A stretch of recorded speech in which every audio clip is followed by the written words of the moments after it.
আসসালামু আলাইকুম ওরহমতুল্লাহি ওয়াবারাকাতুহ। আগের ভিডিওতে আমরা দেখেছি বেলাল রাদিয়াল্লাহু এর অসহ্য নির্যাতন। আজকের ভিডিওতে আমরা দেখব উদ্ধার এবং মুক্তির অসাধারণ কাহিনী। আমরা জানব কিভাবে আবু বকর সিদ্দিক রাদিয়াল্লাহু এর দয়া এবং ভালোবাসা বেলালকে নতুন জীবন দিয়েছিল এবং কিভাবে বেলাল রাদিয়াল্লাহু হয়ে উঠেছিলেন মদিনার প্রথম মুয়াজ্জিন। এই গল্পে থাকছে অনেক অনুপ্রেরণা এবং শিক্ষা। সুতরাং ভিডিওটি লাইক, শেয়ার এবং সাবস্ক্রাইব করে নিন। আবু বকর সিদ্দিক রাদিয়াল্লাহু এর আগমন। বেলালের এই কঠোর যন্ত্রণার দিনগুলো চলছিল। প্রতিদিন নতুন নির্যাতন, প্রতিদিন নতুন কষ্ট। তার শরীর ক্ষতবিক্ষত হয়ে উঠছিল, কিন্তু তার মনে ছিল অটুট দৃঢ়তা। এই সময়ই আল্লাহ বেলালের জন্য একজন উদ্ধারকারী পাঠালেন। তার নাম ছিল আবু বকর সিদ্দিক রাদিয়াল্লাহু। আবু বকর রাদিয়াল্লাহুকে আবু বকর রাদিয়াল্লাহু ছিলেন রাসূলুল্লাহ সাল্লাল্লাহু আলাইহি ওয়াসাল্লামের সবচেয়ে প্রিয় সঙ্গী, মক্কার একজন সম্মানিত ব্যবসায়ী, অত্যন্ত দাতা এবং দয়াপরায়ণ মানুষ, মুসলিমদের প্রথম খলিফা হিসেবে পরবর্তীতে পরিচিত। করুণায় উদ্বুদ্ধ হওয়া। একদিন আবু বকর রাদিয়াল্লাহু বেলালকে এই অসহ্য নির্যাতনের মধ্যে দেখতে পেয়েছিলেন। বেলাল তখন মরুভূমিতে পড়ে আছে, তার শরীরে রক্ত, তার উপর পাথর রাখা আছে। এই দৃশ্য দেখে আবু বকরের হৃদয় ভেঙে গিয়েছিল। তিনি ভাবলেন, এটা কি ন্যায়সঙ্গত? একজন মানুষ শুধুমাত্র তার বিশ্বাসের জন্য এত কষ্ট সহ্য করছে। আবু বকর সঙ্গে সঙ্গে উমাইয়া ইবনে খালফের কাছে গিয়েছিলেন। তিনি বলেছিলেন, উমাইয়া, তুমি এই গোলামকে বিক্রি করবে কি? উমাইয়া বলল, এখানে কি বিশেষ? এটা তো একটা কালো গোলাম মাত্র। আবু বকর বলল, তুমি দাম বলো, আমি কিনব। ঐতিহাসিক ক্রয়। এখন আবু বকর রাদিয়াল্লাহু তাআলা আনহু এবং উমাইয়ার মধ্যে দরকষাকষি শুরু হয়েছিল, কিন্তু এটা সাধারণ দরকষাকষি ছিল না। আবু বকর রাদিয়াল্লাহু তাআলা আনহু উমাইয়াকে একজন অত্যন্ত মূল্যবান এবং শক্তিশালী গোলাম দিয়েছিলেন। বিনিময়ে আবু বকর রাদিয়াল্লাহু তাআলা আনহু বেলালকে নিয়ে এসেছিলেন। সাহিহ বুখারীর হাদিস থেকে আমরা জানতে পারি, ইতিহাসবিদরা বলেছেন যে এই লেনদেনে আবু বকর রাদিয়াল্লাহু তাআলা আনহু আসলে অনেক বেশি মূল্য দিয়েছিলেন, কারণ তিনি বিশ্বাস করতেন একটি মুমিনের জীবন নিলামের বাজারে কেনাবেচা করা যায় না। রাসূলুল্লাহ সাল্লাল্লাহু আলাইহি ওয়াসাল্লামের প্রতিক্রিয়া। যখন রাসূলুল্লাহ সাল্লাল্লাহু আলাইহি ওয়াসাল্লাম জানতে পারলেন যে আবু বকর রাদিয়াল্লাহু তাআলা আনহু বেলালকে ক্রয় করেছেন এবং তার মুক্তি দিয়েছেন, তখন রাসূলুল্লাহ সাল্লাল্লাহু আলাইহি ওয়াসাল্লাম বলেছিলেন, আবু বকর, আল্লাহ তোমাকে এর জন্য জান্নাতে পুরস্কৃত করবেন। এখানে আমরা দেখতে পাই ইসলামের প্রকৃত শিক্ষা। সব মানুষ সমান। দাসত্ব প্রথা ক্রমে ক্রমে অবলুপ্ত করা উচিত। অত্যাচারীদের বিরুদ্ধে দাঁড়ানো প্রতিটি মুমিনের কর্তব্য। বেলালের অনুভূতি। যখন বেলাল রাদিয়াল্লাহু তাআলা আনহু বুঝলেন যে তিনি মুক্ত হয়েছেন, তখন তার আবেগ কল্পনা করুন।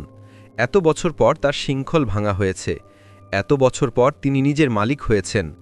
তিনি চিৎকার করে বলেছিলেন, আল্লাহ এক, আল্লাহ এক। এ মুক্তির আনন্দ অবর্ণনীয়। হিজরত এবং মদিনার দিকে যাত্রা।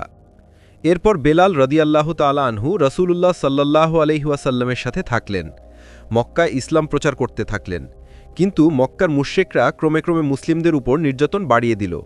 অবস্থা এত খারাপ হয়ে গেল যে রাসূলুল্লাহ সাল্লাল্লাহু আলাইহি ওয়াসাল্লাম নির্দেশ দিলেন, সবাইকে মদিনায় হিজরত করতে হবে। হিজরতের গুরুত্ব। হিজরত মানে একটি নতুন জায়গায় নতুন জীবন শুরু করা। এটি ছিল নিজের স্বদেশ ছেড়ে যাওয়া, পরিবার এবং সম্পত্তি ছেড়ে যাওয়া, অনিশ্চিত ভবিষ্যতের দিকে এগিয়ে যাওয়া। বেলালের হিজরত। বেলাল রাদিয়াল্লাহু তাআলা আনহু রাসূলুল্লাহ সাল্লাল্লাহু আলাইহি ওয়াসাল্লামের সাথে মদিনায় হিজরত করেছিলেন। এই যাত্রা ছিল অত্যন্ত কঠিন এবং বিপজ্জনক। মরুভূমির রাস্তা, গরম, ক্ষুধা সবকিছু সহ্য করতে হয়েছিল, কিন্তু বেলাল রাদিয়াল্লাহু তাআলা আনহুর জন্য এটা ছিল স্বাধীনতা এবং মুক্তির পথ। তিনি জানতেন তিনি যেখানে যাচ্ছেন সেখানে তার নতুন জীবন অপেক্ষা করছে। মদিনায় নতুন অধ্যায়। যখন বেলাল রাদিয়াল্লাহু তাআলা আনহু মদিনায় পৌঁছেছিলেন, তখন রাসূলুল্লাহ সাল্লাল্লাহু আলাইহি ওয়াসাল্লাম তাকে একটি বিশেষ দায়িত্ব দিয়েছিলেন। রাসূল সাল্লাল্লাহু আলাইহি ওয়াসাল্লাম বলেছিলেন, বেলাল, তুমি হবে মদিনার মুয়াজ্জিন, অর্থাৎ আজান প্রদানকারী। মুয়াজ্জিন হল সেই ব্যক্তি যিনি প্রতিদিন 5 বার আজান দেন, মানুষদের নামাজের সময় জানান, একটি ধর্মীয় দায়িত্ব পালন করেন। কিন্তু এটা শুধু একটি কাজ ছিল না, এটা ছিল একটি সম্মান এবং বিশ্বাস। বেলাল রাদিয়াল্লাহু তাআলা আনহুর কণ্ঠ ছিল অত্যন্ত সুন্দর এবং সুরেলা। তার আজানের শব্দ সারা মদিনায় ছড়িয়ে পড়ত। সহিহ বুখারীর একটি হাদিস, রাসূলুল্লাহ সাল্লাল্লাহু আলাইহি ওয়াসাল্লাম বলেছেন, বেলালের মতো সুন্দর এবং আকর্ষণীয় আজান আর কেউ দেন না। প্রতিটি ফজরের সময় বেলাল রাদিয়াল্লাহু তাআলা আনহু জেগে উঠতেন। অনেক আগের থেকেই তিনি প্রস্তুতি নিতেন, তারপর সুন্দর কণ্ঠে আজান দিতেন, আল্লাহু আকবার, আল্লাহু আকবার, লা ইলাহা ইল্লাল্লাহ। মদিনার মানুষ বেলালের আজানের অপেক্ষায় থাকত। তারা জানত এখন সকাল হয়েছে, নামাজের সময় হয়েছে। রাসূলুল্লাহ সাল্লাল্লাহু আলাইহি ওয়াসাল্লাম একবার বলেছিলেন, বেলাল আমার জান্নাতে প্রথম মুয়াজ্জিন হবে। এটা ছিল বেলালের জন্য সর্বোচ্চ সম্মান। একজন দাস থেকে বেলাল রাদিয়াল্লাহু তাআলা আনহু হয়ে উঠেছিলেন রাসূলুল্লাহ সাল্লাল্লাহু আলাইহি ওয়াসাল্লামের বিশ্বস্ত সঙ্গী, মদিনা সম্প্রদায়ের একজন সম্মানিত সদস্য, ইসলামের একজন স্তম্ভ। কুরআনের শিক্ষা, সূরা আল ইসরা 17-78। সূর্যোদয় এবং সূর্যাস্তের সময় এবং রাতের প্রথম ভাগে তোমার প্রভুর প্রশংসা করো এবং মধ্যরাতে তার পবিত্রতা ঘোষণা করো। বেলালের আজান ছিল এই আয়াতের একটি জীবন্ত প্রতিফলন। শুধুমাত্র আজান দেওয়া ছাড়াও বেলাল রাদিয়াল্লাহু তাআলা আনহু আরও অনেক গুরুত্বপূর্ণ কাজ করেছিলেন। রাসূলুল্লাহ সাল্লাল্লাহু আলাইহি ওয়াসাল্লামের ব্যক্তিগত সেবক এবং সঙ্গী হিসেবে কাজ করেছিলেন। মদিনার সাদাকা অর্থাৎ দাতব্য অর্থ বিতরণে নিয়োজিত ছিলেন।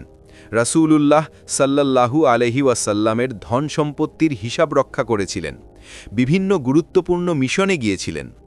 দিনের সময় বেলাল রাদিয়াল্লাহু তাআলা আনহু বিভিন্ন কাজে নিয়োজিত থাকতেন, কিন্তু রাতে তার ছিল এক অনন্য রুটিন। হাদিস, তিরমিজি। বেলালের রাতগুলো ছিল নফল নামাজে ভরপুর। তার চেয়ে বেশি রাত জেগে নামাজ আদায় কেউ করত না। তিনি রাত জেগে উঠতেন এবং আল্লাহর কাছে দোয়া করতেন। তার সাজদা এত দীর্ঘ হতো যে মানুষ ভাবত তিনি ঘুমিয়ে পড়েছেন। গুরুত্বপূর্ণ পয়েন্ট, এখানে আমরা শিখতে পারি প্রকৃত ঈমান দৈনন্দিন জীবনে প্রতিফলিত হয়। ইবাদত শুধু নির্ধারিত সময় নয়, সারা সময় চলে। একজন সেবক হতে পারেন একজন নেতা। মানবিক সম্পর্ক, বেলাল রাদিয়াল্লাহু তাআলা আনহু অত্যন্ত বিনম্র এবং ভালোবাসাময় ছিলেন।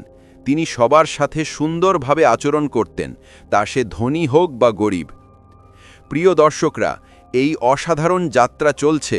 পরবর্তী ভিডিওতে আমরা দেখব বদরের যুদ্ধে বেলালের ভূমিকা, উমাইয়া ইবনে থলফের সাথে দেখা, রাসূলুল্লাহ সাল্লাল্লাহু আলাইহি ওয়াসাল্লামের মৃত্যুর পর তার জীবন এবং আরও অনেক কিছু। এই ভিডিওটি যদি আপনাকে অনুপ্রাণিত করেছে তাহলে একই লাইক করুন, চ্যানেল সাবস্ক্রাইব করুন, ভিডিওটি শেয়ার করুন, বেল আইকন চালু করুন, কমেন্টে আপনার চিন্তা শেয়ার করুন। আল্লাহ আমাদের সবাইকে বেলালের মতো দায়িত্বশীল এবং ভালোবাসায় পূর্ণ মানুষ হতে অনুপ্রাণিত করুক।